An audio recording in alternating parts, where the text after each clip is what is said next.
Dungeons and dragons honour among thieves is a amazing movie. ഇന്നത്തെ കാലത്ത് workout ആവാത്ത രണ്ട് ജോണേഴ്സാണ് ഹൊററും ഫാൻറ്റസിയും. ഹൊറർ സാധനങ്ങൾ നമ്മൾ കണ്ട് സാച്ചുറേറ്റ് ആയതുകൊണ്ട് അധികം സിനിമകൾ നമ്മളെ അങ്ങനെ പേടിപ്പിക്കാറില്ല, അല്ലെങ്കിൽ കുറച്ച് ആ ഒരു സ്കെയറി മൂമെൻറ്റ്സ് തരാറില്ല. ഇതേപോലെ തന്നെയാണ് ഫാൻറ്റസിയും.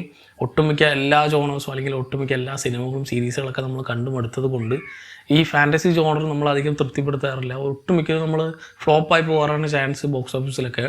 പക്ഷേ ഈ സിനിമ ഒരു ഫാൻറ്റസി എന്നൊരു ജോണറിൽ നിന്നുകൊണ്ട് ആൾക്കാരെ നമ്മളെ വെറുപ്പിക്കാതെ നമ്മൾ അതിൻ്റെ പുതിയ തലങ്ങളെ എടുത്ത് കാണിക്കുന്ന ഒരു സിനിമയാണെന്ന് പറയാം. കാരണം അതിൻ്റെ ട്രീറ്റ്മെൻറ്റാണ് ഏറ്റവും രസം. കാരണം ഈ ഒരു സിനിമ ഒരു കോമഡി അഡ്വഞ്ചർ മോഡിൽ പോകുന്ന മൂവിയാണ്. ഒരുപാട് സീരിയസ് ആയിട്ടല്ല ഈ സിനിമ കാണിക്കുന്നത്. സീരിയസ് ആയിട്ടാണ് ഈ സിനിമയുടെ കാര്യങ്ങളും കഥാഗതിയൊക്കെ കാണിച്ച് പോകുന്നതെങ്കിൽ നമുക്ക് ഒരു തരത്തിൽ ചിലപ്പോൾ ഒരുപക്ഷെ ഈ സിനിമ വളരെ വേസ്റ്റ് മൂവി എന്ന് പറഞ്ഞപ്പോഴേനെ. പക്ഷേ ഈ സിനിമയുടെ ആ ഒരു സ്റ്റോറി ലൈൻ, അതിൻ്റെ ത്രെഡ് ഒക്കെ തന്നെ നമ്മൾ കണ്ടിട്ടുള്ള സെയിം എക്സാക്ട് ഫാൻറ്റസി മൂവീസിൻ്റെ അതേ ഫോർമാറ്റിൽ തന്നെയാണെങ്കിലും ഈ ഒരു ട്രീറ്റ്മെൻറ്റിലുള്ള വ്യത്യാസമാണ് സിനിമയെ വളരെയധികം എൻഗേജിങ് ആക്കുന്നത്. നമുക്ക് അറിയാവുന്നൊരു സാധാരണ കഥ തന്നെയാണ്. ഒരു കഥാപാത്രമുണ്ട്, ആ ഒരു കഥാപാത്രത്തിൻ്റെ മകളെ രക്ഷിക്കണം, അതിനുവേണ്ടി അദ്ദേഹം നടത്തുന്ന അഡ്വഞ്ചേഴ്സ്, അതിൻ്റെ കൂടെ കൂടുന്ന കുറച്ച് ആൾക്കാർ, ഇതൊക്കെ തന്നെയാണ് ഈ ഒരു സിനിമയുടെ പ്രധാന കഥ തന്നെ. നമ്മളിപ്പോൾ ഒരു പഴയ ചെസ് ബോർഡിൽ കളിക്കുന്ന ഗെയിം പോലെ, എനിക്ക് തോന്നുന്നു ഇതൊരു ബോർഡ് ഗെയിമാണെന്ന് തോന്നുന്നു ഈ ഡഞ്ചൻസ് ആൻഡ് ഡ്രാഗൺസ്. അപ്പോൾ അതിനെ ബേസ് ചെയ്തിട്ടാണ് ഈ ഒരു സിനിമ തന്നെ ഇറക്കിയിട്ടുള്ളത്. അപ്പോൾ ആ ഒരു സിമ്പിൾ കഥയെ എടുത്തിട്ട് വളരെ മനോഹരമായി ട്രീറ്റ് ചെയ്തിട്ടുള്ളൊരു മൂവിയാണെന്ന് പറയും. കാരണം ഭയങ്കര എൻഗേജിങ് ആണ് പടം. സിനിമയിൽ വരുന്ന ഓരോ ഡയലോഗ്സ് പോലും വളരെയധികം ഷാർപ്പ് ആൻഡ് കണ്ണിങ് ആയിട്ടാണ് എഴുതിയിട്ടുള്ളത്. ഒരു സീൻ പോലും അല്ലെങ്കിൽ ഒരു സീക്വൻസ് പോലും എനിക്ക് ബോറടിച്ചതായിട്ട് തോന്നിയില്ല. ചെറിയ നമ്മളിപ്പോൾ ക്ലീശയാണോ വിചാരിക്കുന്ന ഡയലോഗിൽ പോലും വളരെയധികം ഹിലാരിയസ് മൂമെൻറ്റ്സ് ഉൾപ്പെടുത്തിക്കൊണ്ട് പ്രേക്ഷകരെ എൻഗേജ് ചെയ്ത് നിർത്താം എന്ന് മനസ്സിലാക്കിക്കൊണ്ട് തന്നെയാണ്. ഈവൻ ഇത്രയും കാലത്തെ ഫാൻറ്റസി മൂവീസിൽ നിന്ന് എല്ലാം ഇൻസ്പയർഡ് ആയിട്ട് അതിങ്ങനെ എടുക്കുമ്പോൾ ഇത്തരത്തിലുള്ള ഒരു ക്ലീഷേഴ്സോ അല്ലെങ്കിൽ വരാൻ പാടില്ല, അല്ലെങ്കിൽ യാതൊരു തരത്തിലുള്ള റിപ്പീറ്റേഷനോ അതിൽ വരാൻ പാടില്ല എന്ന് അറിഞ്ഞുകൊണ്ട് തന്നെയാണ് സിനിമയുടെ ഓരോ ഡിപ്പാർട്ട്മെൻറ്റും കൈകാര്യം ചെയ്തിട്ടുള്ളത്. സിനിമയിൽ വരുന്ന ഡ്രാഗൺസോ അല്ലെങ്കിൽ മറ്റ് ക്രീച്ചേഴ്സോ ഒക്കെ തന്നെ നമ്മൾ നോർമലി കണ്ട സാധനങ്ങളല്ല, അതിലടക്കം പല പല വ്യത്യാസങ്ങളും കൊണ്ടുവന്ന് സിനിമ മൊത്തത്തിലുള്ള ഒരു ഇതുവരെ കാണാത്ത രീതിയിലുള്ള ഒരു ഫാൻറ്റസി മൂവി എക്സ്പീരിയൻസ് നൽകുന്ന സിനിമയാണ്. പക്ഷേ ഞാനീ പറഞ്ഞ പോലെ പ്ലോട്ടിലോ വലിയ കാര്യങ്ങളിലോ പുതുമയൊന്നുമില്ല.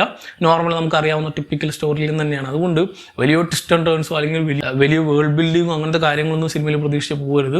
ഒരു 2 മണിക്കൂർ നമുക്ക് ഇങ്ങനെ കണ്ടിരിക്കാം, നല്ല രസത്തിൽ കണ്ടിരിക്കാൻ പറ്റുന്ന മൂവിയാണ് ഈ ഡഞ്ചൻസ് ആൻഡ് ഡ്രാഗൺസ്.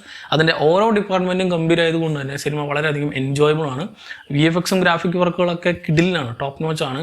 അതിൽ ഒരു തരത്തിലുള്ള ഒരു പോരായ്മകൾ എവിടെയില്ല. വളരെ നീറ്റ് ആൻഡ് ക്ലീൻ ആയിട്ടാണ് എല്ലാ കാര്യങ്ങളും ചെയ്തു വെച്ചിട്ടുള്ളത്. Chris Pine, Mitchell Rodriguez, Sofia Lillis തുടങ്ങിയ വലിയ താരനിര അടങ്ങുന്നുണ്ട് സിനിമയിൽ. എല്ലാവരും തന്നെ പ്രോപ്പർ ആൻഡ് നീറ്റ് ആയിട്ടാണ് ചെയ്തിട്ടുള്ളത്. തന്നെ ഇതിൻ്റെ എഡിറ്റിംഗ്, ഈ സിനിമ എഡിറ്റ് ചെയ്ത് പ്രോപ്പറായി നീറ്റ് ആൻഡ് ക്ലീൻ ആയിട്ട് എഡിറ്റ് ചെയ്ത് വെച്ചിട്ടുണ്ട്. ഇത് സ്ട്രെച്ച് ചെയ്ത് വലിപ്പിച്ച് കുറേ കൊണ്ടുവരുന്നു, പക്ഷെ അങ്ങനെയൊന്നും പോവാതെ.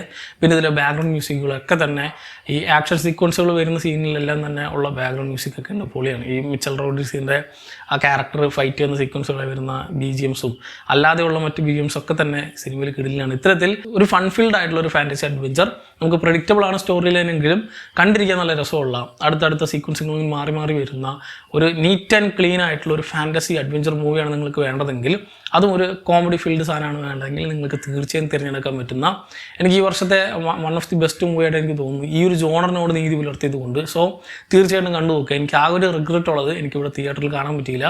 അതായത് മാർച്ചിൽ അവസാനം തിയേറ്ററിൽ റിലീസ് ചെയ്ത സിനിമയാണ്. എൻ്റെ ഇവിടെ ഞാൻ ഉള്ള സ്ഥലത്ത് റിലീസ് ചെയ്തിരുന്നില്ല. സോ ഇപ്പോഴാണ് ഇത് ഡിജിറ്റലി അവൈലബിൾ ആയിട്ടുള്ളത്. സോ തിയേറ്ററിൽ നിങ്ങൾ കണ്ടിട്ടില്ലെങ്കിൽ മിസ്സായി പോയിട്ടുണ്ടെങ്കിൽ നിങ്ങൾ തീർച്ചയായിട്ടും ചെക്കൗട്ട് ചെയ്ത് നോക്കുക. ഇപ്പോൾ ഡിജിറ്റലി അവൈലബിൾ ആണ് dungeons and dragons honour അമിങ് thieves എന്ന മൂവി. ഓൾറെഡി നിങ്ങൾ ഈ സിനിമ കണ്ടവരാണെങ്കിൽ സിനിമയെക്കുറിച്ചുള്ള നിങ്ങളുടെ അഭിപ്രായം താഴെ കമന്റ് ബോക്സിൽ കമന്റ് ചെയ്യുക. മറ്റൊരു വീഡിയോയിലൂടെ വീണ്ടും കാണാം. നന്ദി.